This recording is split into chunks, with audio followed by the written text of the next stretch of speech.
Sure, Okay, sure, sure. fantastic. Let me get the recording started here, and then we can get the show on the road. Good afternoon, Whale Coin Talk community. My name is Noah. I'm here today with Swords of Blood. They are hack and slash RPG video game breaking into the blockchain space. And gentlemen, I'm not going to steal your thunder. Before we get started, give us a quick background of who you are and how you found yourselves working in the crypto industry today. Sure. Hi, everyone. My name is Oskar Krzak. I'm the Operations and Business Development Manager at Swords of Blood. I started my crypto journey in 2015, and since last year, I'm full-time in crypto. Today with me is Mariusz. He's our game director, and I'm going to give him a word here because he can introduce himself. Yeah, my name is Mariusz Schnelik, and I'm actually in the gaming industry mostly. So I've been in the gaming since 2007, I suppose. When I started the company, it's called Artifex Mundi, and that's important because the roots of Swords of Blood are actually in Artifex, because we're basing the basis of the game, the Swords of Blood. It's a game that we started developing in Artifex in 2012, 2013.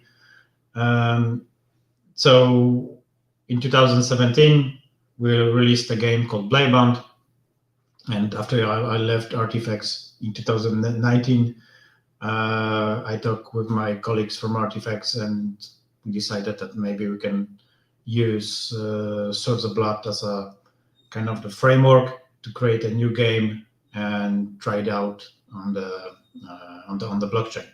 So yeah, since like early Mariusz this is year. for some time now in this industry, so that's a huge selling point.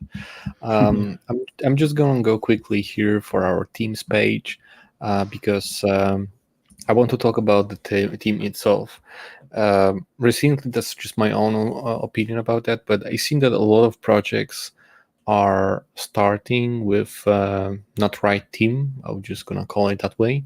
I see that people shouldn't start a project, and they're starting because they see that there's some money to be made. And here's just example.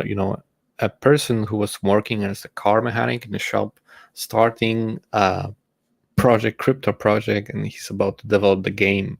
Of course, he's outsourcing everything, and everyone has their own right to do, but you see that a lot of people in this space are treating this as a regular job, as a way to make money, and I think this is a wrong approach. Here at Swords of Blood, there's a completely different story because we have people who are in this industry for years. Starting from our CEO, James. James is in this industry, gaming industry, for more than 30 years. Same with Jeremy. Mariusz is about 15 plus years in this gaming industry. So I would just call it really confidently that we have a team of true gaming industry veterans with the right connections, with right experience that can lead to project to being successful.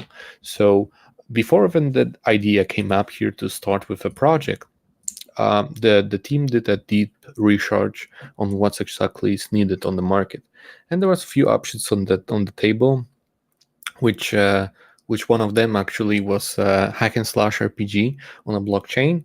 There was no other type of that game on a blockchain space, and here we are. We have that title now, and we have the first ever hack and slash RPG in a blockchain. And the decision was not easily taken. There was few options how to create the game, and we also see that the market conditions right now are not the best. So speaking about the options on the table, there was option to create the game from the ground, from the scratch. So that will take some time to finalize and finish the game, or actually acquire the license and create a new game basing on the old one. And thanks to our team and the connections, we got the licensing from the Bladebound, using the old framework from 2017 and basically creating a new game using the old framework. So using the old framework, which was based on Unity game engine from 2017, built up on a new game engine from 2022 with a lot of new capabilities that we can go, because we really want to focus on the multiplayer experience, the true multiplayer experience where you have a synchronized multiplayer, not like, you're playing against a bot and then you have the autoplay. So speaking about the numbers itself, just give me a second here to load the video. I believe it takes some time here for me to load it, or I need to refresh it. So no worries. Take your time. Take your time loading it. In the meantime, you can ask any questions. So yeah, certainly. Looks like the video's it's playing, so I'll let you. Sure. As I said, if in the meantime you're free to ask the questions. If you want to interrupt, just go ahead. I will just continue my speech here. Speaking about the numbers, that approach where we are actually using already pre-built game, it's necessary, because if you want to really create a game like that we have here, it takes years to finish it. You can obviously you can do it faster, but then you're gonna burn a lot of money, and you need a huge game studio to finalize it. So that approach that we're going, using the old framework on the new engine and adding new content to it. Focusing on the game from 2017, as you can see here, solid gameplay, 200 hours, over 1 million downloads, and 4.5 rating on Google. That's just the solo stats from Google Play, and not including the App Store. With the App Store, we'll be seeing ever more on that, with same rating or even more. So that's the game that was developed, and we have it right now. I'm just gonna discuss what we are gonna do next. So as really you might hear, really quick. Go ahead. So solo gameplay 200 hours, is that over the duration of the game being available to the public? Or I'm curious to know, one, that, and then two, I read that the original Bladebound had over 1.3 million downloads, but I'm curious to know specifically how many gamers are that were actively playing this at its height and are still actively playing it today. So I think Mariusz can. Yeah, I will not tell you exactly how many players we had. I don't remember this from the top of my head, but I think I remember about the revenue. So on the top month, I think we earned around 300,000 K from both iOS and Android, and right now the games earns. This is actually a public data, because Artifacts is a publicly listed company. Sure. So you can check it out if you know Polish and you dig it up. So right now, every month the game brings around 40-60K USD. Oh wow! Every month you're generating 40 to 60K of USD in revenue. Not we, but the Artifacts with the original Bladebound. So okay, got it. So yeah, that I'm not really sure how this translates into the actual active users to the game, but a lot of users are still playing and paying. And using. Also, I want to mention one thing. The game is the Bladebound is not getting any love anymore from the developers. There's no more active updates and new content to it, and we got secured a licensing where we have license for that game for next 5 years with ability to extend that. So anything what we're gonna do now will be not available in the Bladebound. It will be completely different game, and I want to point in that from that direction. Also, if we building up our own game, we want to focus really on the esport, because the esport is growing, and I think a lot of people are gonna shift into that space really soon. So we're gonna introduce 16-player experience with 4 new custom maps where people are gonna compete against each other. On top of this, we're gonna add new content to the game, and I'm not just saying about reskinning some things. I just want to add 100 hours more gameplay for the quests and missions that will appear in the single player mode, and that's what our plans looks like for that game. Speaking about the license itself, it's a 5 years, and with exclusive rights to extend it. And when I said that the game is not getting any more love from the developers, it's actually true. There's no more frequent updates, new content to the game. And imagine what will happen now once those players gonna realize that there is a new game with upgraded content, more smooth, and there's are more active players there. I think that's just my own personal opinion, but seeing the other titles like Call of Duty, for example, I see that all the player base are moving to the new title, and that's actually what I see what will happen here. The old player base will be moving to a new title because it's more fresh. There are new content, so that's how it looks like. And what I said at the very beginning, that there was a few options on the table, how the game will be designed if we're starting from the scratch or using already the pre-built the game. The original game, Blaybound, was actually the budget for that game was spent over 6 million to finish that game. That's a true AAA game title. And soon Mariusz will be showing the gameplay, our own version of the game, so we'll be able to see that. I also want to point out that our game will be cross-play compatible, so you will be able to play with your friend. For example, you're playing on Android and your friend will be on PC at home, and you will be able to play with him. So we are taking that approach that you can pretty much play with anyone and have exactly the same experience. If you have any questions to that point, let me know, interrupt me, because I just want to hop in quickly now into the strategic partnerships that we have in order to bring the Web2 players into Web3 space. Yeah, of course. Just I guess one note on that, cross-platform play, I think it's huge, very important.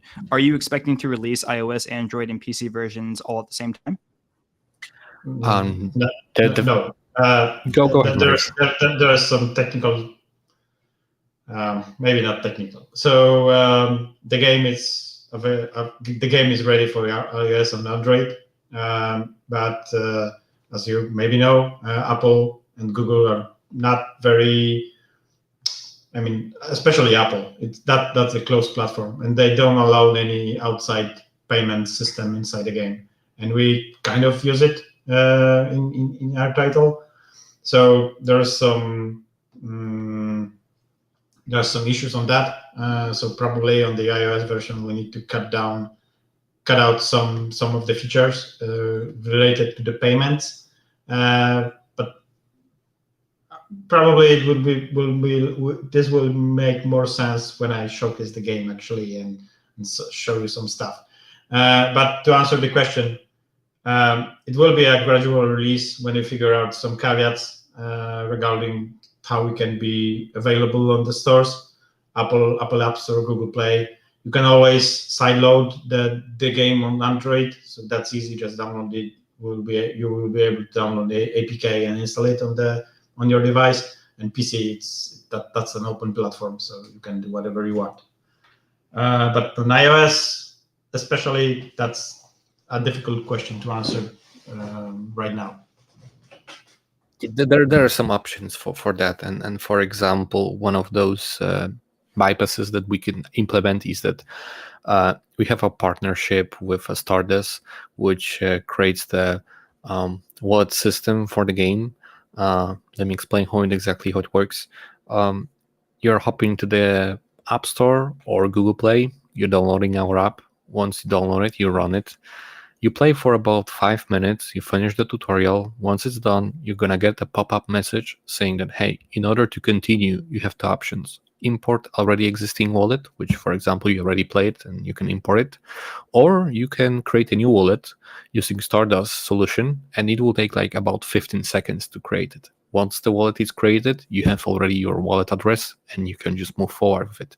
And now, for example, if you're using the app in a cold environment and you're unable to do any purchases inside, You can basically copy that wallet address, go to our website. That I'm just giving an example, wallet.sportsofblood.com, and then just paste your wallet address. And thanks to our simplex payment processor, you can top up that wallet using credit card or debit card. That's so simple. Eventually, we want, in a perfect scenario, we want to have simplex built inside the game. That's our goal, and that's what we plan to do. And with using that, you can basically hop into the game and then just top up the account using the simplex solution. Since we have the partnership with them, simplex will be built inside the game. So users, from my understanding, users will not, and some of them, of course, will not even notice that they're already in Web3 because it's so easy. Like, you're creating a wallet in about seconds. And if you need to add the tokens to your account, it takes also like about 15 to 20 seconds to get that done. So we'll have for sure some academic series explaining to people what is cryptocurrency, what is blockchain, how to move to the other projects. We're completely fine. We want to educate the users.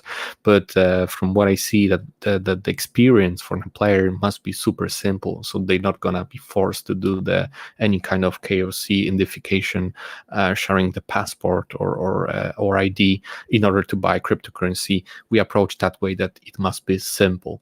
We can afford losing the players, because, as I said at the very beginning, once people are gonna see that there's a new version of the game, new game that is basing on the old one, those people are gonna move to us. So the experience must be super simple for them. So they're not gonna find that it's too hard to get inside. Because when I speak with my friends and they're not in the crypto, they say that, hey, like, I hear about Bitcoin, but then I need to go to Binance, another exchange, and I need to verify my identity, and it takes the time, and I need to do all the sort of things, and I'm not feeling comfortable with it.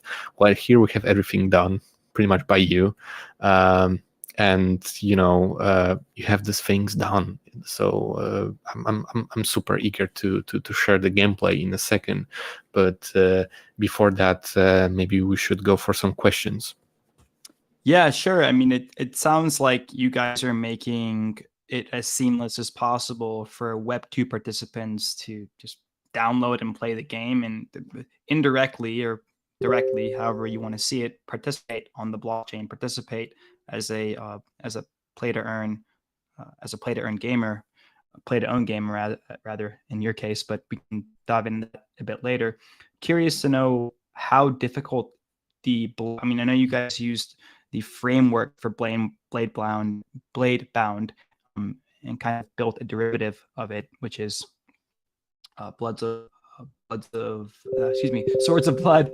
But I'm curious to know how difficult that lift has been to integrate onto the blockchain. How many developers do you have actually working on this version of the video game, working on blockchain integration, and what's their experience like? I know you talked about your team, but what about the devs that are actually building the game? Yeah, so it's so we're taking things slowly, let's say. Currently, for backend developers working on the integration of Stardust, so all the blockchain stuff, and it took us around 3 months to do so basic stuff. So to prepare the backend, to prepare some of the stuff that were needed to actually start developing and adding actual features to the game, and adding the actual blockchain support using Stardust was quite easy. I would say we had to wait a bit for them, to be honest too. But yeah, it was relatively easy. Maybe I will just share the screen. I will start talking when playing. Sure. Yeah, absolutely. All of this will make more sense when we. Well, yeah, once you're gonna see the game. Also, I want to point out one thing here.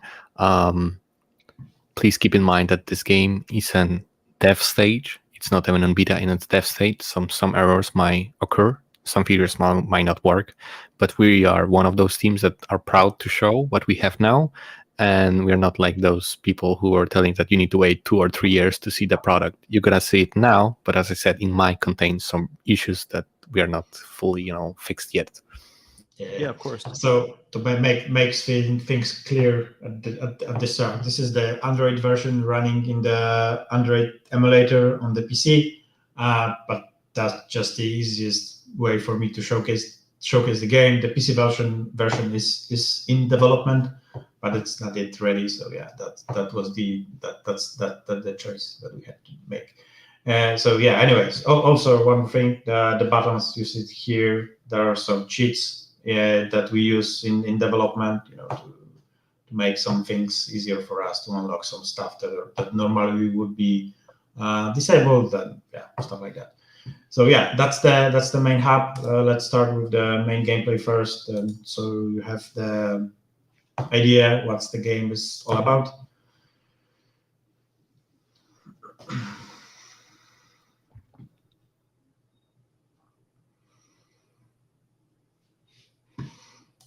So if you're a gamer, so you probably see that Diablo was an inspiration for us from the visual point of view. Yeah, the texture, the shading, that's something that Diablo was. This reminds me of D2 right off the bat.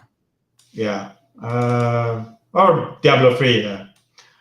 Or D3. I didn't play Diablo 3, but it was a big Diablo 2 guy. I was younger. Yeah. Hack and slash games are pretty popular.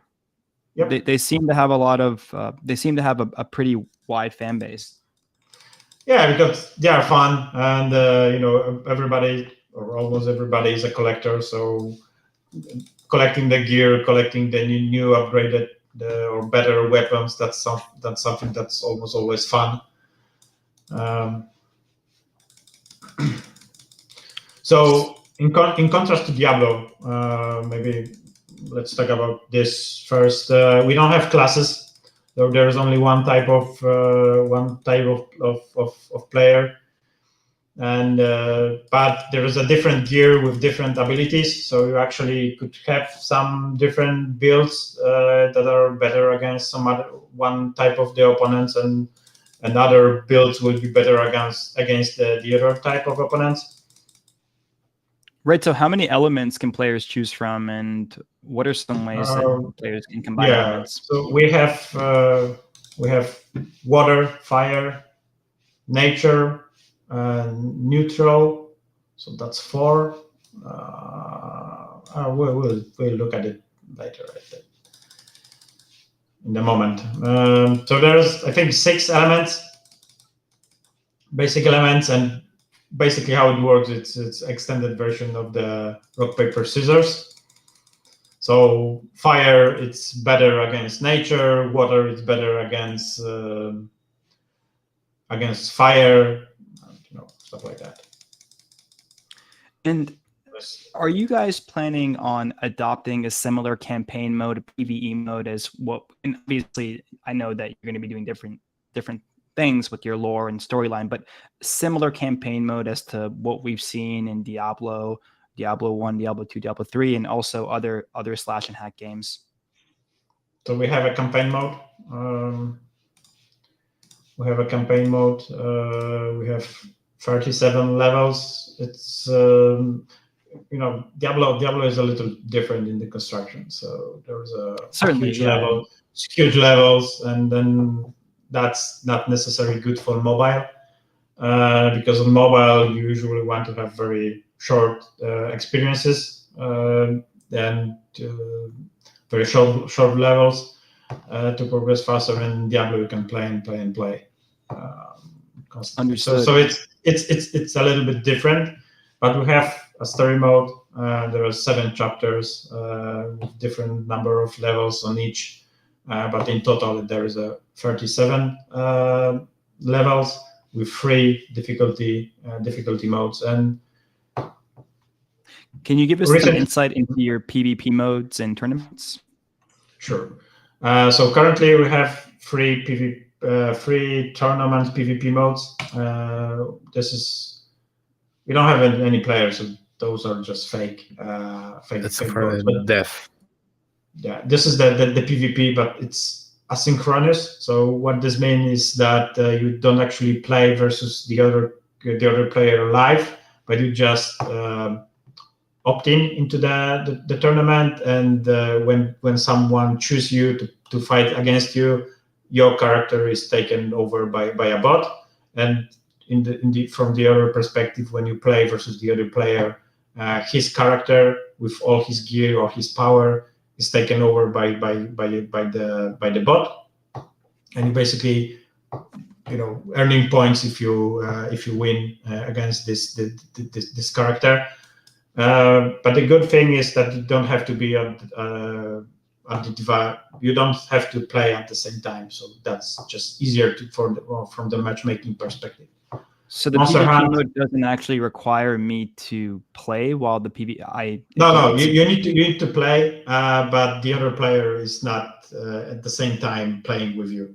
So that you're just fighting against his avatar basically, and earning points if you win the fight with him. Well, sorry, I'm having a bit of a hard time on. So what do you mean when you say the other player is not fighting against you? Yeah. So let's say. Let's say that those are real players. They're bots because that's the dev version. But let's say that this is a real player, and when we click fight, you are not actually playing against him live. So he's not taking control of this character. That only a bot. But with all his gear, with all his abilities, capabilities. But controlled by the PC. By the computer. So it's done that way that it's not like a full multiplayer experience that you might thought, but that full multiplayer experience with synchronized PvP will happen in the future. For now, what you can see is that as Mariusz said, you're able to fight against other players, but you're fighting against their full equipped player, but AI is taking care of that. Like if you want to play against your player, let's just say against your friend, at the exact same time, this will not gonna happen. You're gonna play against like your friend bot. So the bot will take full control of it. But in the near future, we plan to have like full synchronized PvP mode where you can play against your friend and he will take the full action for it. So you can see, his movement, his attack, and whatever he's going to do, you're going to see that. So is it just a heavier lift to have a real PvP mode? It's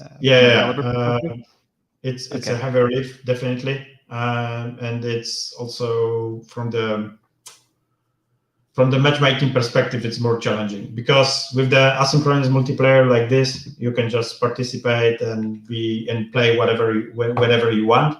And with the synchronous multiplayer, so the other players needs to be in front of their device at the same time. And it's easy if you have millions of players because there will always be someone. So if you play Fortnite or whatever, there's always someone. But if you play with the game that have not as many players, you probably have experience that you're stuck in the lobby and nobody was joining in to the play. So that's the downside of the synchronous multiplayer that you will have. But got it. I understand. So you guys are doing this temporarily in the bootstrap period of the game.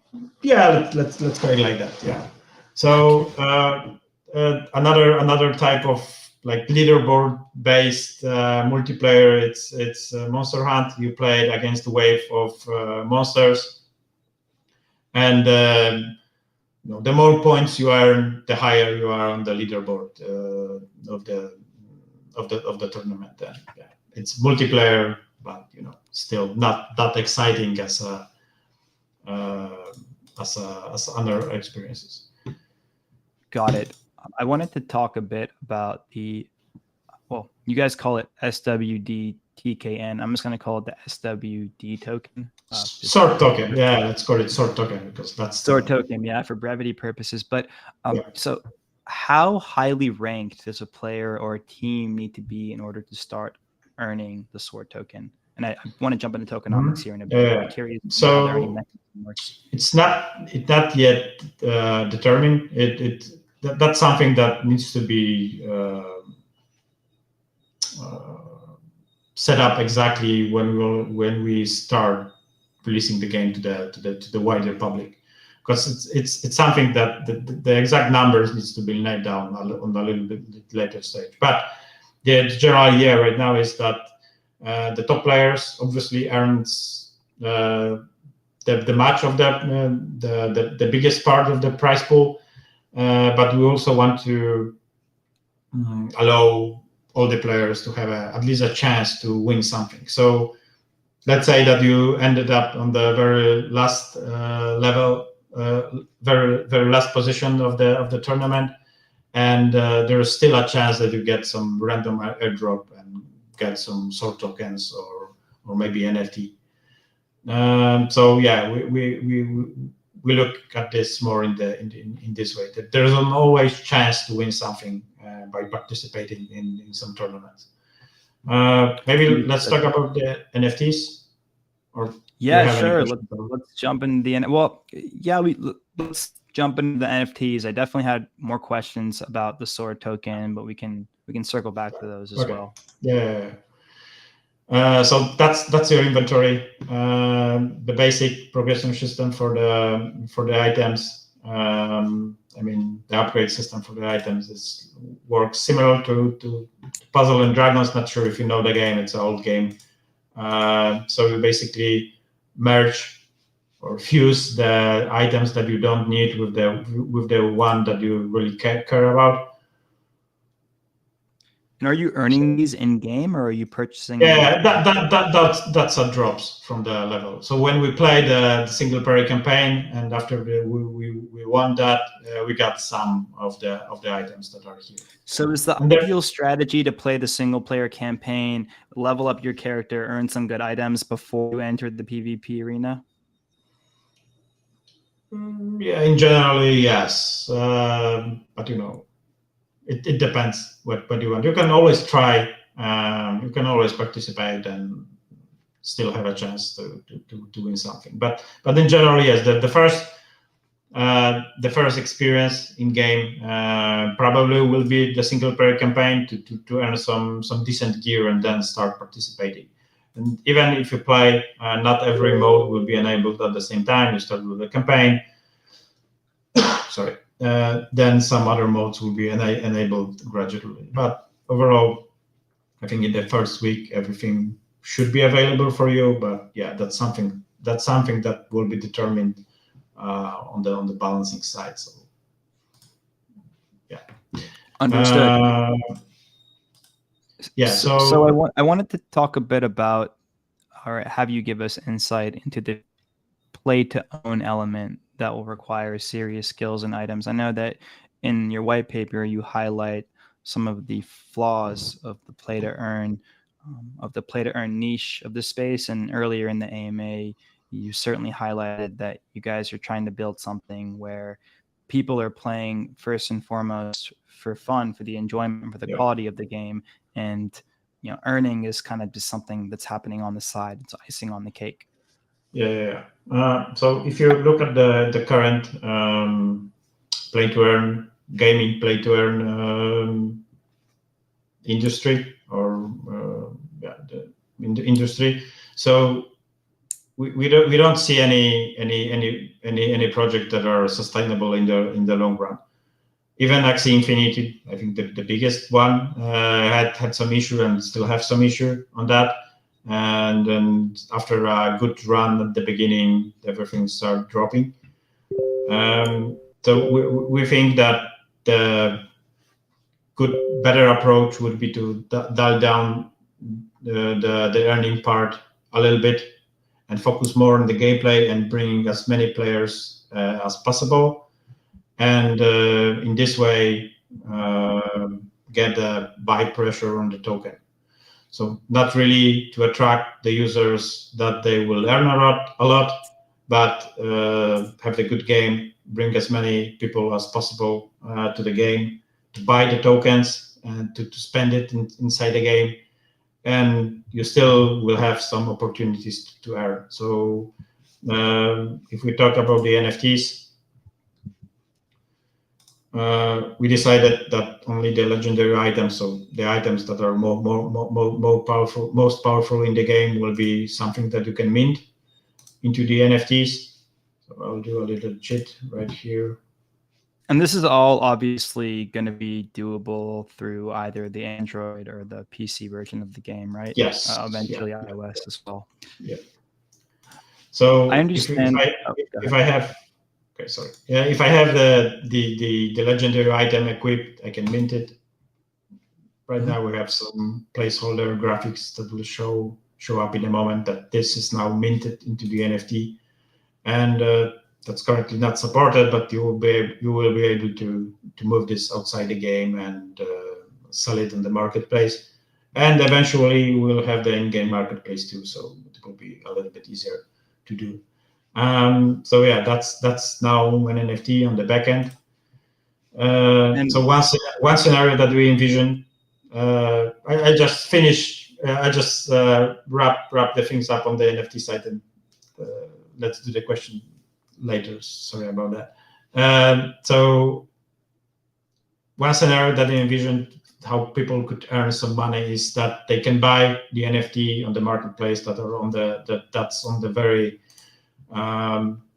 that's on the low level. So let's say they bought this guy, and his magic is this much, and he brings this item to the game, play, upgrade it, and then on the max level it's much more powerful. He can move it outside the game and sell for a profit. So kind of like a flipping of the of the item for profit.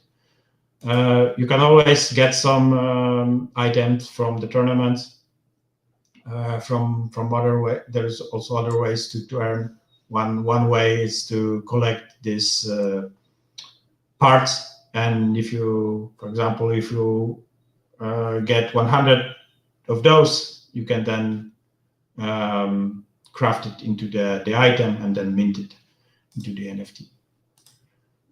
So yeah, that's about NFTs. And are all of these items NFTs, regardless of rarity? Like you meant right here, you're showing us a legendary. Are all of these obtainable by playing the game, or are some of them exclusively obtainable by purchasing with Sword token? Right now, all the items are obtainable through the gameplay, but we're thinking about some very exclusive items that may be obtainable only through the marketplace or some collections. Maybe it will be more on the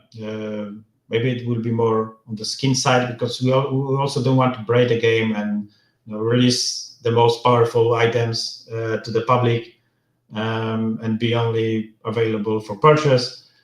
So those players will just dominate the tournaments. That doesn't make a lot of sense for the. Maybe it's good to earn some profit, but on the long run, it's probably not such a good idea.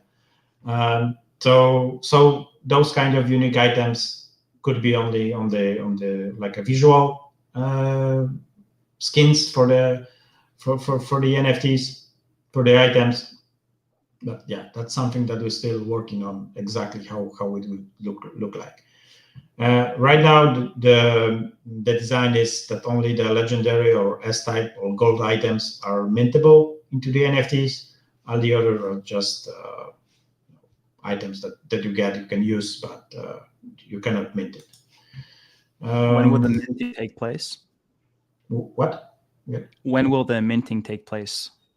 So the minting could be done when you get a drop of this kind of item, or you win it during the tournament. You can mint it through the menu. I need to. So there's not going to be like a Genesis launch of NFTs. There will be some launches like that. We plan to do some. We plan to do this. There's no exact date currently when it will happen, but also all those items could be bought. Will be dropped in. Could be dropped inside the game. Probably there will be a slight name change, or maybe a little icon that this is a Genesis collection, something like that. Can we highlight some? Oh, go ahead. Go on. I was going to say, can we highlight some in-game token utilities and burn mechanisms that you guys are implementing in order to maintain stability and economic growth within the ecosystem? Sure. So on the top, you can see that we have 3 currencies here. This is the sword token. This is gold, so in-game currency, and then soft in-game currency. They use mostly for upgrades. And gems are hard currency or premium currency, so you use it in, let's say, in portals. Let's try right now. Spend gems to get some items. We get a sword. You can spend tokens, gems in a lot of places. For example, in the shop, you can buy some daily packs, special offers, gold packs, some bundles with some materials, stuff like that. And one thing that we're adding, the icon's not loading. It's the sword token. You can also buy it in the game. So if you click that, Oscar mentioned that we partnered with Simplex to allow us to have in-game purchases of tokens. This will be live after the TG. That's because of some requirements from Simplex. So right now, that's a placeholder. It works, connects to the Simplex, but you cannot buy the sword token using that. But after the TG, this will be working. So right now, you can buy, using sword tokens, you can buy the gems that you spend on some other stuff. So let's click that and wait a second. And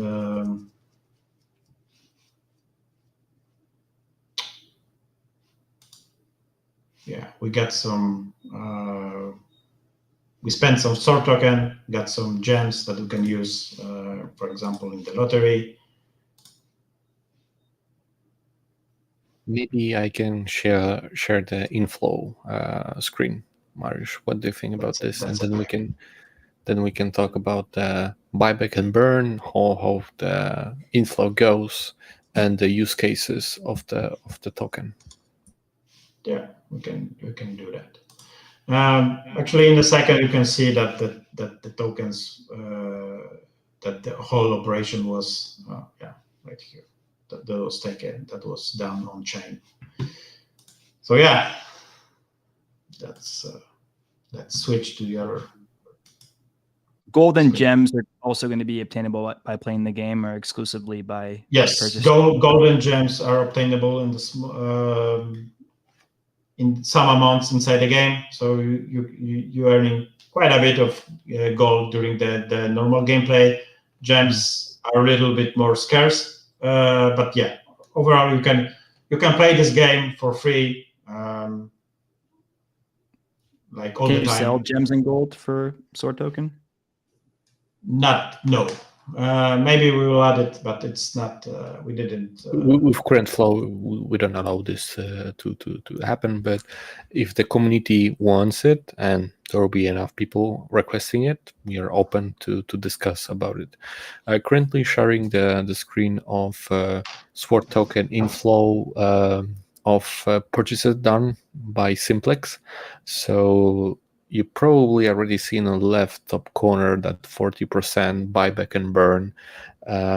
It works that way that if somebody inside the game or outside the game gonna use the Simplex, our payment provider, to purchase the sport token, huge portion of it will go to buyback and burn, and the rest of it will go to the price pool, marketing operations, server managers, and game licensing. So that's how the inflow model looks like, and I'll be like to share now how the use cases works. But most of them already when explained by Mariusz how it works. It's pretty simple. We didn't dig deep with it. Please keep in mind that the Solana SPL token standard isn't allowing us to have reflections, tags on sale, and all other stuff. it's a really simple contract to do all of the stuff. So as you can see here on my screen, basic setups where you're using the sport token to level up your NFTs, buying crafting materials, buy the gear and mint them as the gods. Gods are our NFTs. Access to the tournaments. I will be speaking now about the tournaments itself. So the game is free to play, and everyone can enjoy our game and also earn money without zero investment. How does it work? Basically, we have 3 setups for the tournaments. Free tournaments where everyone can join and can compete against other players. Paid tournaments where you need to pay the entry ticket fee, and obviously the prices there are way higher, so once you win, you gotta earn way more. And the season passes, like New Year event, where you can win only that item in this event because that's just special one, and this will happen. So I see that a lot of people will be trying their best in the free tournaments, but they gotta need to compete against each other. On the paid tournaments, that'll be the same thing, but there'll be just less people. A lot of people will go, since the game is free to play, they will go for the free tournaments. So that's just basic use cases of the sports token. Most of the purchases will be done on the FT marketplace using our currency. And I'm pretty sure you're gonna have some questions, so I'm just gonna leave it to you now. No, yeah, for sure. I mean, I like that you guys are giving players the options or the option of exploring all these things in either free or paid manner. I was going to ask that, I was going to play devil's advocate and ask that, or inquire about whether you think it's a good idea to only allow certain milestones such as a hero level, PvE and PvP thresholds, item level ups, tournaments, to require sword token. But it seems like you've kind of partitioned and given players a choice to do so. So I'm not really going to delve into that. You've explained So your crafting. yeah, And how I see it, we should allow the tournaments to be on different tiers, let's say, different tier tournaments. So some high stake tournaments could be accessible only if you pay some entry fee. Some of them will require a ticket that you can either buy or maybe win some other tournaments. So there's a lot of possibilities out there to kind of allow players to have the best options or more interesting options to make some hype for some high stake tournaments that you actually need to win a ticket in the other way to participate and hype it a little bit. So there's a lot of options. We'll be exploring all of this.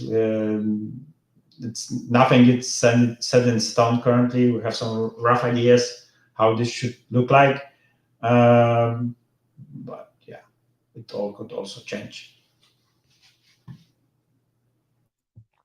Yeah, right on. And really quick, I mean, now that we're on this slideshow, can you show us the gut revenue allocation, how you guys are distributing that, and, kind of give us some more insight into your future plans?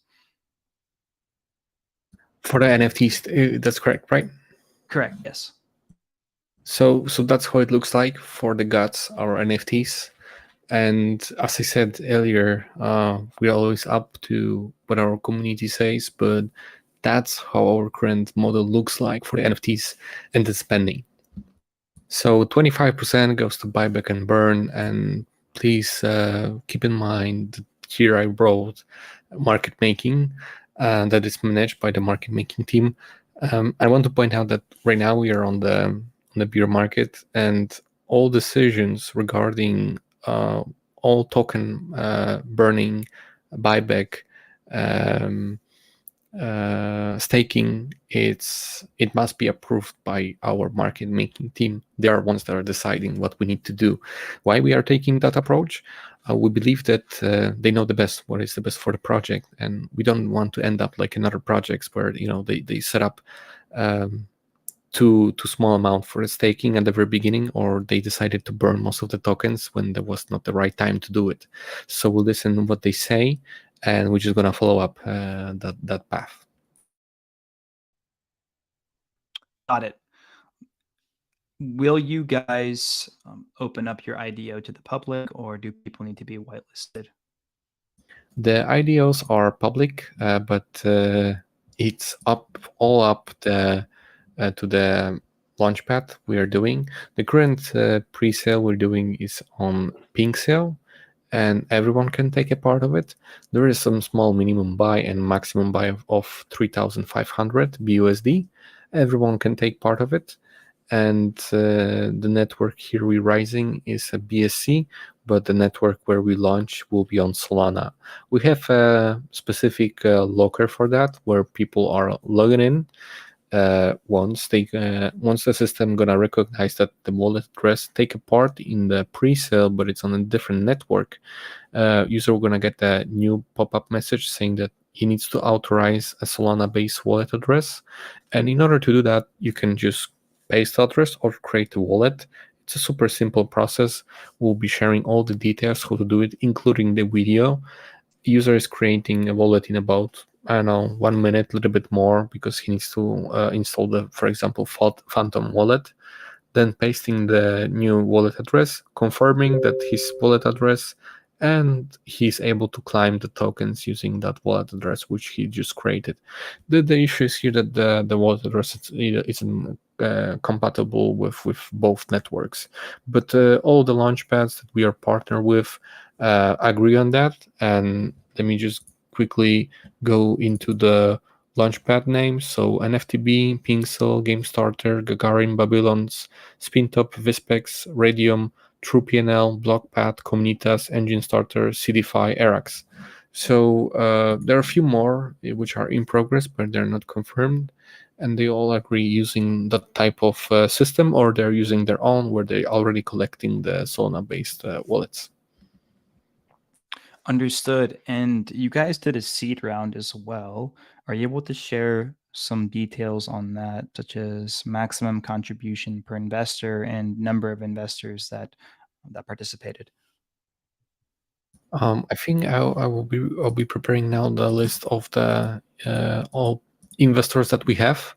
And before I go that, I'm just gonna talk about the allocations here. So for the vesting period for the seed and the public, they are way different compared to each other.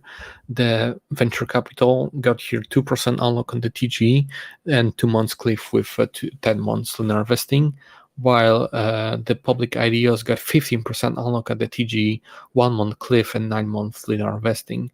I also want to point out that all other wallets, including the team, got 24 months linear vesting and 0% unlock at the TG with 12 months cliff. That's a lot, and I think that a lot of people are going to see that we're not the project that is going to dump the team tokens at the very beginning just to make money and run away. So speaking about the partners itself, let me just quickly share it here. So few big names here, as you can see. For the investors, Solana Ventures, Master Ventures, Sugar Ventures, Fundamental Labs, York Street Capital, Mangus Capital, Asteroid Labs, Metaverse Capital, Kangaroo Capital, Crypto Group, and the latest one is Gate. Gate.io Labs. Gate Labs invested into us, and we are also in talk with them in order to be listed at Gate. That also means that we are in touch with KuCoin. We're on the stage of review of our project. They are interested into our project, and I'm feeling that we can get a nice deal with KuCoin to be listed on the first day on the TG. There's also another partner referring to Hobby saying that we should have a call with them showing our game. So I believe the next week we'll have a call presenting our game with the blockchain features and what we want to do, because they already review our project and they're interested, but they just want to see the game. A lot of people going to exchanges, sharing good words at what they can do, but they have nothing. And on the bear market, the exchanges want to see the product. We have it, so the next week will be big for us because we will go into multiple places. And how long will the IDO on Pink Sale be live for? Till next week. Let me just quickly share the screen and go to that page.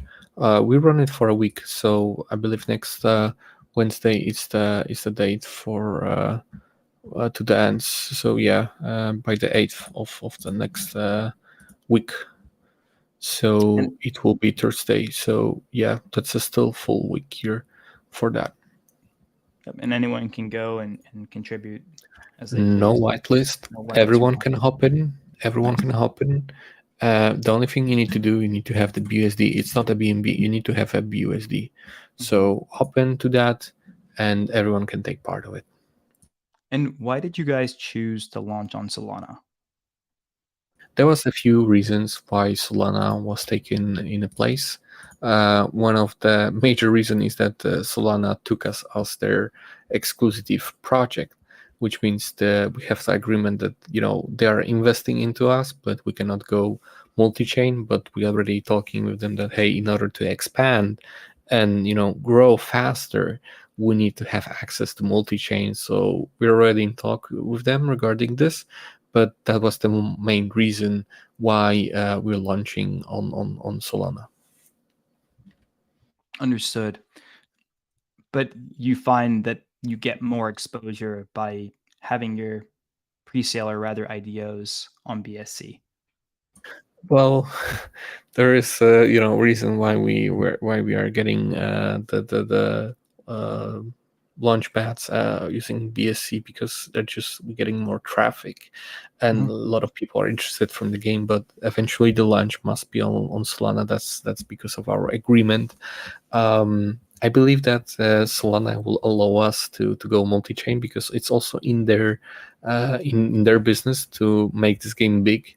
I believe last week we were on top trending Solana GameFi project. So this is a huge deal for Solana, because they don't have another project that in that scale that it's growing. A lot of people are interested. So I believe that we can find some consensus here. What have you found to be some challenges in marketing yourselves, generating exposure, and in this case, filling the pre-sale? Of course, there are some challenges that we are currently facing. We right now facing the biggest challenge is the bear market, and everyone see this situation a little bit different. But from what I see, like the most support we're looking to get is actually from the Launchpads.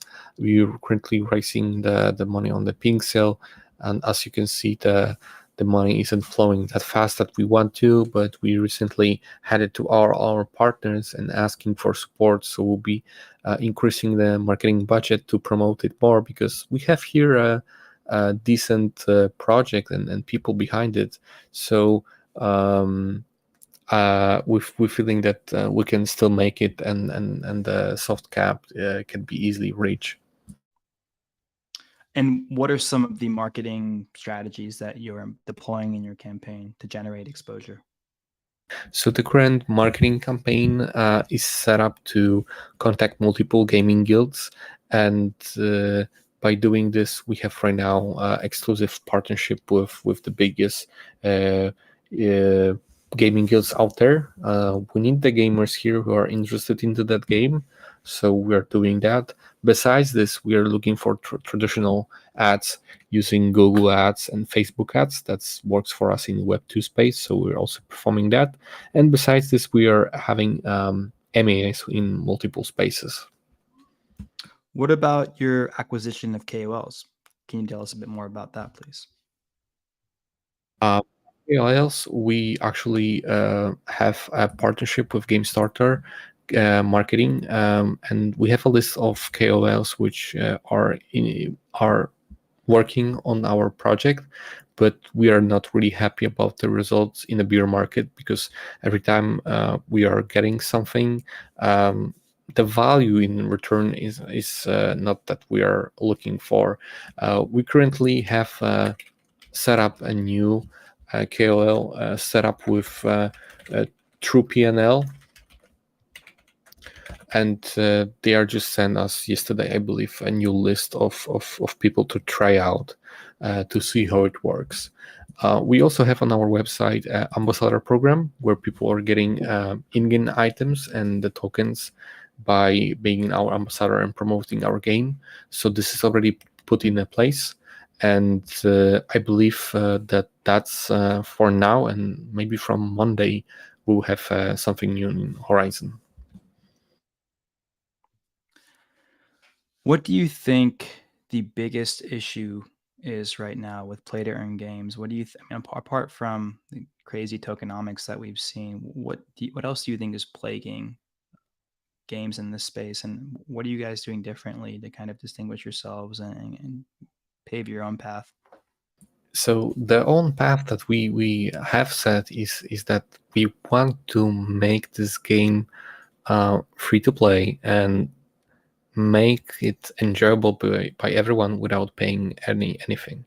We believe that if user will stay connected to the game and feel that it's worth that time, then at some point user will start investing into that product.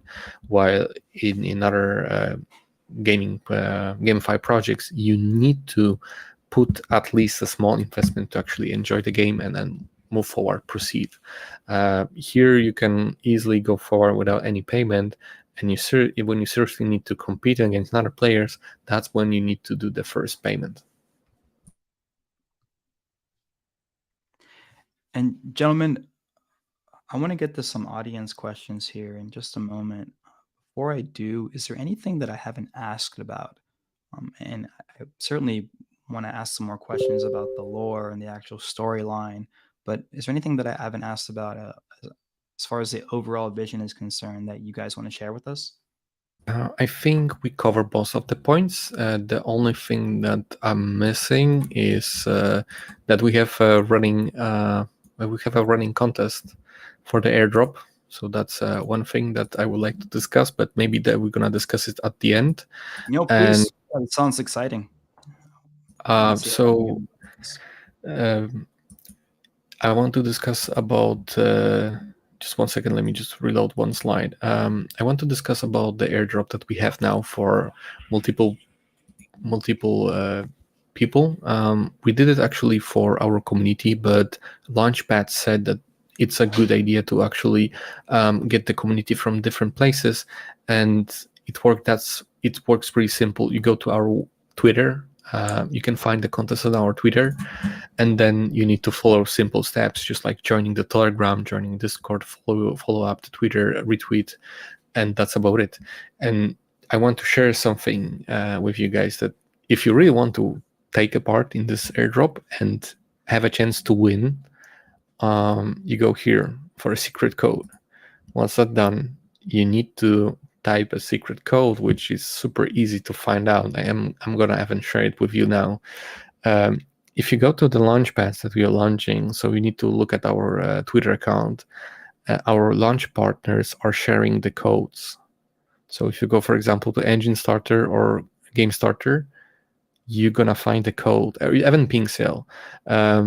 Basically, you're gonna write the specific code, and it will give you the bonus of 50 points. So let's just say you're gonna complete with all of this, and on top of that, you enter the secret code, and that just give you a chance to be of the part of those people that are gonna get picked. It doesn't guarantee 100% that you're gonna win, but that's just something to keep in mind, that that's just the extra chance to be there. Sharing right now something from our team. Anyone hear about Disturb brand? Disturb brand is quite popular. I think most people hear in the radio. We have somebody there. John is our project friend.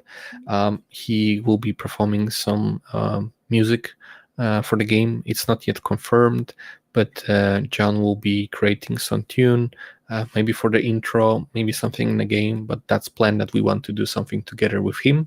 He already agreed for that, and we'll be doing something in the near future. So here we have a one person who is in the music industry. We also have Adam. Let me just go quickly to another slide. It looks like it just got slack. I guess it's just because of my internet connection. We also have the Ben Abbott. Anyone knows the History Channel? History Channel got some series with Fortune Fire. Ben is the judge there, and he's just, doing cool things. I remember that my grandpa were watching this TV series, and I never thought that I'll be working closely with Ben. Ben is creating for us our own Swords of Blood sword, and we'll be sharing more details now. I already seen that sword. It's in progress. It's not fully finalized, but it's a full side sword, which is will be available in the game and will be available as NFT, and you can also own it in the real life. So this is a cool thing. And we also want to send a copy of that sword to anyone who's gonna participate in the IDO. We might have some little bit problem shipping it because then basically we're shipping a weapon, so we might be a weapon arms dealer. But that's something to discuss. We have it. Here's Adam. Adam is a really cool guy, going with the narratives for multiple projects, including the Hollywood and other big titles. He's helping us build up the narration for the game, that the player will stay connected to it, and that's our approach. We want to make the game free to play, but once you're gonna play it, you're gonna love it. Once you're gonna love it, you're gonna pay something here to upgrade your inventory. So that's Adam. We have also Jacob. You probably already seen that titles, Cyberpunk and The Witcher. He's also helping us with us, and trust me, like whatever Jacob and Adam is going to write, I'm straight loving it. And that's what we are doing to make sure that those players who are gonna try out the game, they're gonna stay with us for sure. So I guess that's what I want to share before we go forward. And yeah, do you have any That's questions? really cool, man. I mean, you have quite the stacked team and a lot of notable advisors. The Disturbed one was most exciting for me because I still listen to their music when I go and work out. Should I tease you more that we want to give some backstage tickets? Yeah, that'd be awesome. How can people get hands on those? You need to basically take a part in our IDOs pre-sale. I can prepare in a second some text file, which I'm gonna share what you need to do in order to get that. Guys,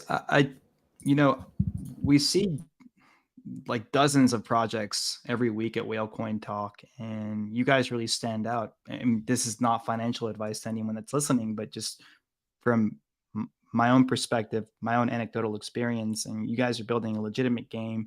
You have a lot of experience, a lot of people backing you, and I say this as nicely as possible. What do you think is preventing your pre-sale from filling faster? Because I can't understand why people aren't investing in this. Again, not financial advice, but it really does seem like you guys are building a legitimate, you have the framework from your previous game, and you're building a legitimate play to earn, play to own, free to play video game. I believe there's two options why we're not getting that fill up really fast. And the first thing is we have a bigger market. That's the one thing. And second option is we didn't market it enough, which we'll be fixing in upcoming days. We have I want to push back on that, because even in the bear market, I'm seeing projects that, for me, I'm rolling my eyes at some of these projects that are filling because they don't seem to be putting even a fraction of the amount of work effort, passion into what you guys are putting into this. So I maybe off the record, we could talk more about different ways you guys could market this, because I do think it's a shame that you guys haven't filled. Not a shame on you, but it's a shame that more people aren't taking a closer look at this. Yeah, as I said, we need a little bit different marketing approach. We really thought that people gonna understand what we're trying to reach here. We had a different place at MAs, and actually people came with the same conclusion as you said now, that they don't understand why it's not filling so fast. So by the Monday we'll have a different approach, thanks to our partners who wants to fix also this situation. We still believe that we'll be able to reach the pink sale here and fix the situation with that. As I said, there's like two possible reasons why it's not filling, but I'm always up to discussion and also hear people if they suggest something. We are here to discuss. I will tell you maybe my perspective. So I'm Sure. not from the crypto space. I'm learning, as it all goes.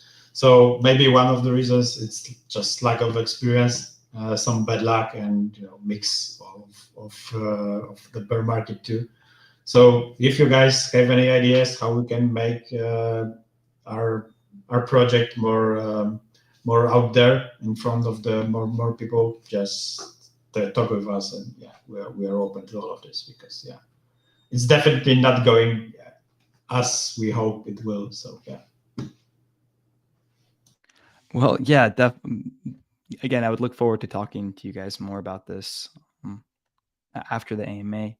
The pre-sale is going to be open for another week, and I hope that you guys do fill it. If for whatever reason you don't fill the amount that you need, then what? Are you maybe going to launch a new pre-sale at a lower token price, a different vesting period? What do you have in mind?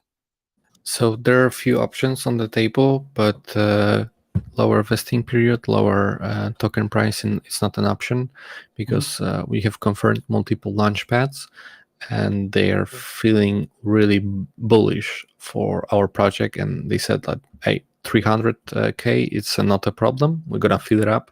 There's some project with 150k, and they also said that it's not a problem, we're gonna fill it up in about few hours. So we cannot change the terms, it will stay the same. For possible relaunch on a pink sale, that's an option, but first we need to understand why it's not filling so fast. Maybe there's a lack of marketing in the right places. Maybe there's a wrong approach for the marketing, but this will be sorted out soon. As Marius said, we're open for suggestions from you guys and also from people here listening, because we have the product, we have the right team behind, but it's just not selling out. And answering the disturb option, as you can see here, if you go for a IDO transaction for more than 2,000 USD, that's tier 6 perk, you're gonna get access to Disturb concert in the next year. Fun. And so so let's say it does fill the pink sale. After that, are you've mentioned, and you mentioned earlier in the AMA as well, that you're going to be doing more sales on other launchpads? That's correct. They are confirmed, and if you give me a second, I'm just gonna give you dates when we plan to conduct. And while you do that, let me ask you this: why did you choose to do the pink sale one first and then do the other launchpads later? The part of that was the reason that we already started the development and we need the funding, and that was the movement to go with the pink sale. There are some launchpads which allow us to unlock most of the funds before the TGE, and this is exactly why we need the pink sale plus some launchpads which unlock the funds before the TGE. And upon TGE, are there any centralized exchange listings that you guys have in works? Currently, 1% confirmed exchange. It's Bitrue. Bitrue is working directly with Simplex, and Simplex is going to use the same token pool the liquidity pool for the credit card and debit card payments. Bittr is 100% confirmed.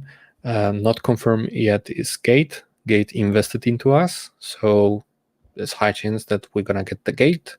And there's still in progress KuCoin, which we're gonna have today, I believe, meeting in about 2 hours with our team.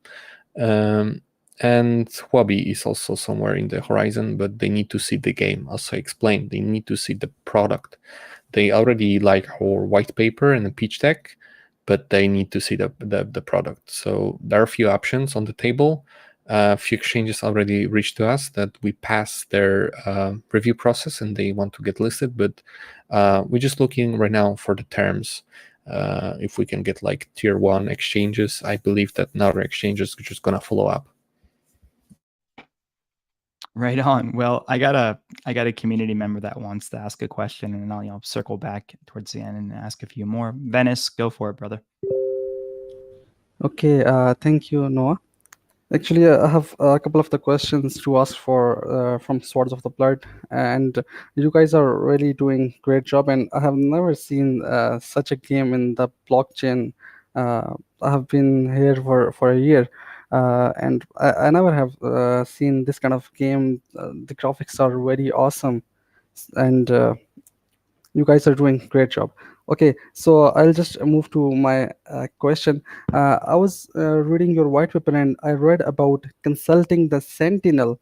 So I was wondering how many sentinels will be there and how will it work? What are the benefits for consulting the sentinel in the game? So the sentinel is essentially it's your companion. How many is this? I need to check in game actually.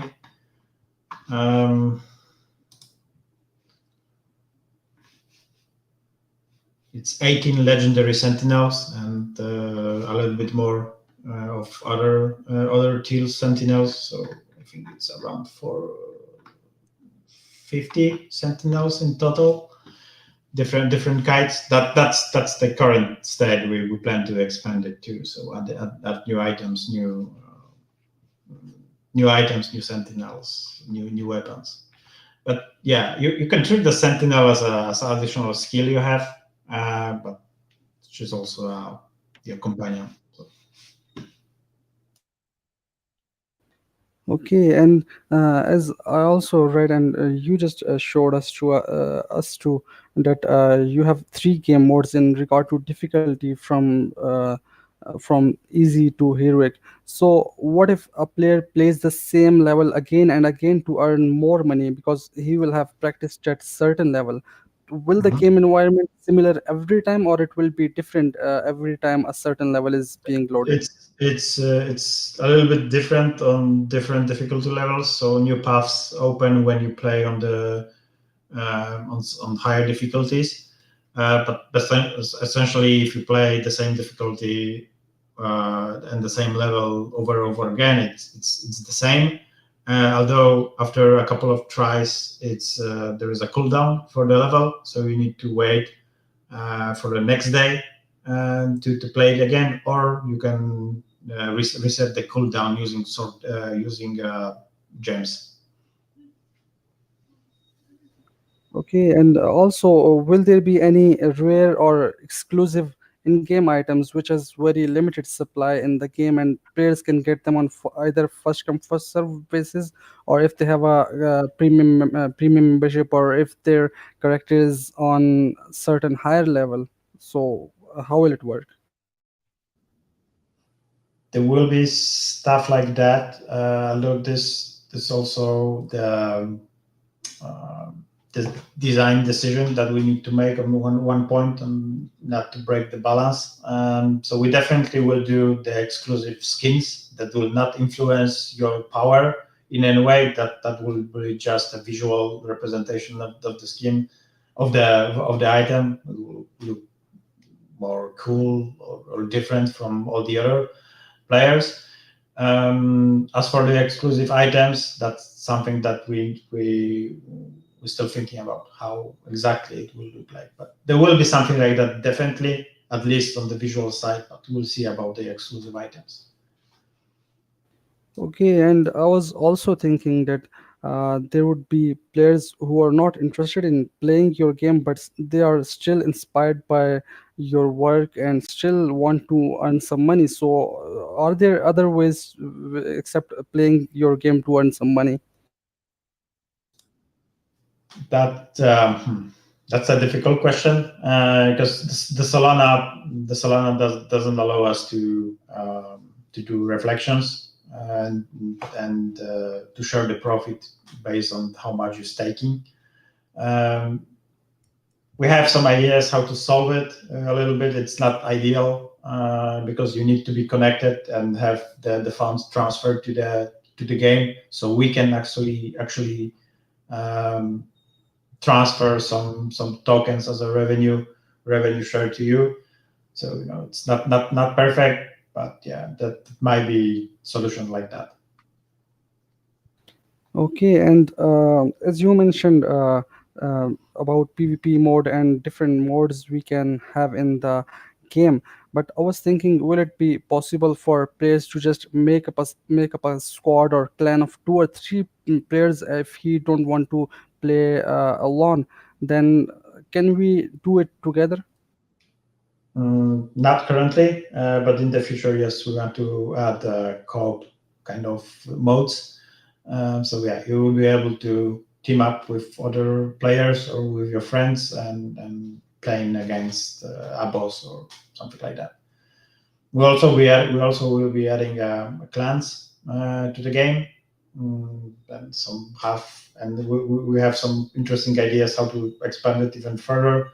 But that's the plan for a longer term. So maybe we discuss it on the other time. And I was also thinking that, do you have any plans to do partnerships with the current available NFT marketplaces where people can sell the in-game items there as well without selling them in the game? Yeah, we talking with Magic Eden. So Magic Eden is the biggest NFT marketplace for Solana. Um, yeah, so that definitely we think about something like that. And we also want to have in-game marketplace at one point of time. But first, probably we work with some external marketplaces, and then we'll add it to the game. Okay, that's awesome. And we all know that there is still a gap between traditional gamers and blockchain gamers. So, how does the Swords of Blood bridge this to attract more traditional players to try out new blockchain-based games? Because we know that there are a lot of gamers, traditional gamers, that doesn't even know about crypto or even blockchain games' existence. So, how will you bridge this gap? So yeah, that's in the core of our design actually, to bring more players and Web2 players. And to do this, there's a couple of design choices. First, the game is free to play, so everyone can play for free. You don't have to buy any NFTs to do it. The second thing is that we choose the custodial wallet to be in the game. So it's created for you when you start playing. When you set up the account, it's already there on the backend.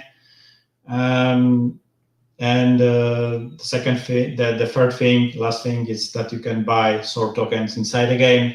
So essentially, what we hope we will see is that some players don't even notice that they're in the Web3 game. It will be seamless experience for them to download the game, start playing. There are 3 different kinds of currencies inside the game. It's not unusual for the free-to-play project, and they could not even notice that the one of the currencies are actual on-chain currency. Okay, got it. And one last thing, I want to clear it up. I don't know if it is a mistake or on your website, or the pages are left intentionally. If you scroll down to end of the website, there are multiple images and they are clickable. When you click on any of them, a page open where on the right side of the page that is written 8 June 2017, and a dummy text is shown as well. And on the bottom it's written as by admin Kamran. So I want to know why are these pages left in that way, and is Kamran part of your team, or what is this? Yeah, Cameron is the web designer that we work with. And where is this exactly? At the bottom. The bottom. Could you please open the website on the screen? I'm you right have? now on. I'm right now on the website. I'm with you. Okay, if So you scroll down, so you, just scroll. I think it's above the team detail. you want to go about? Where exactly do you want me to go? I'll go there. Just the main page, just the main landing page of your website. I'm right now on it. 1 second. Let me just load it. All right, I'm on the main page. Where should I go now? Okay, scroll down at the bottom of the website. At the bottom, so close to the footer. That's correct. Just a moment, I'll just open it up on my end. To be honest, I haven't seen it, so maybe it's displays on the mobile. But you know what? I'm just gonna turn it on also on my phone, so I can just see it.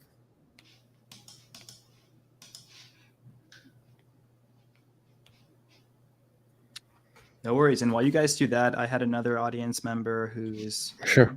not able to speak right now. He had a question regarding the different modes. He's wondering if before we try to access a higher difficulty, whether or not we have to complete the easy and normal difficulty first, kind of like Diablo, where you have to go through like a couple modes before you actually go to hell mode.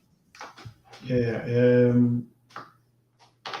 you need to finish the level on the easy mode to finish the same level on the hard difficulty. Yes, but it's not like you have to finish the whole campaign on easy to start playing on the other difficulty. But on each particular level, if you finish it on the easy, you can start playing it on the medium, and if after you finish it on the medium, you can go to hard mode. Yeah, got it. Very cool. And I know you guys were looking for something at the bottom of the website, but I wouldn't focus too much on it. I don't think, unless you bring it up. I cannot see it. I cannot see that map. But Venice, you can always PM us after the Yeah. We'll take a look at that. Actually, Exactly. Actually, Oscar and Maurice's, I'm sorry to speak in the middle of your conversation. It was it was on bottom of the download page, but I just checked it now and it's fixed. It was showing just 2 or 3 hours before, and I went into your community TG group It was and probably I fixed. asked about this. Yeah. It's No it's worries. fixed now. Yeah, thank you. Thanks. Okay, and thank you so much for answering my question. Well, gentlemen, we are heading towards the end of the AMA here, but before I send you off, for audience members that are joining in a bit late or people that might have missed parts of the AMA, could you give us a quick summary, or rather not a quick summary, but a overall summary of who you guys are, what Swords of Blood is, and what you guys are trying to achieve, not just as a AAA premier video game, but also as a play to earn, play to own blockchain game that is just paving its way in the space. Sure. So I want to be honest with everyone. We are starting a new project, Sports of Blood. It will be the first hack and slash type of game in the blockchain space. The project will be based on Solana, but we plan to do multi-chain. Currently, we're running a pink sale, and everyone can participate in it. There's no whitelisting, no specific terms for it. Everyone can, with BUSD, take a part of it. The main goal for us is to make a smoothness experience for anyone that will join our project, that's including Web2 players and Web3. The game is free to play, and we keep it that way. Everyone can play our game without spending anything. And if somebody decides to upgrade their NFTs, that's only their choice. We have 3 game modes in the tournaments: free tournaments, paid tournaments, and season passes. And everyone is welcome to join our Sports of Blood family. Beautiful. Fantastic. Well, again, guys, I really enjoy seeing actual builders that are putting their heart, soul, blood, sweat, and tears into building a legitimate video game in this space with so much, honestly, so much nonsense, so much vaporware. It's nice to see that you guys use the foundation that had already accrued quite a bit of success, and you're taking that and turning it into something that hopefully players will continue to engage with for the next for the foreseeable future, really. So I want to thank you guys both for being here. I really appreciate your time. I wish you the best of luck in your IDO. Hope that you are able to make the tweaks, necessary marketing tweaks needed in order to fill that. And obviously the pink sale, if it doesn't, you guys have huge partners. I mean, Engine, Seedify. I have no doubt that you guys are going to end up filling. So, ladies and gentlemen, this was Swords of Blood. I would go ahead and take the time to check out what they're building, see what they're doing, consider if you want to be part of the pre-sale IDO. Again, everything that you hear on Whalecoin Talk is strictly for educational purposes only. We're not giving any financial advice on here, so always do your own research. Invest only what you are willing to lose. My name is Noah. I want again thank the team, and I want to thank our beloved audience here at Whalecoin Talk for being with us. See you all tomorrow. Take care. And before I shut things out, sometimes I forget, I'm gonna let Acti come in and do a quick spin for our community members. Yeah, I got the spin here ready for everyone. It takes a second sometimes to load. But while it's loading here, guys, we still have the chat locked. And as Noah said, really do take the time to dive a little bit deeper. I know we keep things a little bit high level here, so everybody can get a general understanding of the vision and where this is going. But if you're more on the technical side, if you want to dive deeper into the whole tokenomics, into the whole vision, we encourage everyone to engage with the community, whether it's through the Telegram or through the Discord channel or any other socials. I'm sure any and all of your questions will be answered. Don't be afraid to engage a little deeper. It's been an amazing presentation. It's like Noah said, rare to see AAA games, in this stage, ready to be out there, not just promises, not just ticks on a roadmap, but a real life product that's ready to hit the market pretty hard. And all the I know is for some of you, you look at this, it's a gacha game, it's a this. Well, you should take a look at that app store and that in iOS, and you'll see like the top earners, the top gainers, and what people are engaging with, and maybe that'll change your mind if this hasn't already. So yeah, like Noah said, thank you everybody for coming. This has been really amazing, and thank you to the Swords of Blood team for being here with us. This is really something super unique for our community to get involved with. So thank you so much, guys. It's really been super cool. Yeah. Thank you, Acti. Take care, everybody.